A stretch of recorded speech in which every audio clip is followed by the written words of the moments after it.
新入りくん、もう飛べるの確定です。ひなちゃんたちを見守ってくれているのかな。ちゃっかり去年の第2期の巣にお引っ越し、あれから巣立つことはなく、相変わらずパパママから餌をもらっていましたが、この日はちょこんと一人部屋でのびのびしていました。目をパチクリ可愛いですね。一方でひなちゃんたちは新入りくんと見分けがつかないぐらいに成長しています。区間を確認してから16日目、立派に成長。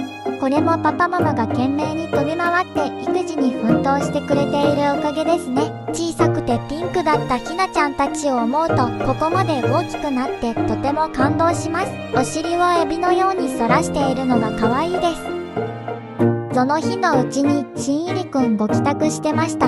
もう見分けがつかなくなりましたね。またつばめさんの観察日記ご覧いただけると嬉しいです。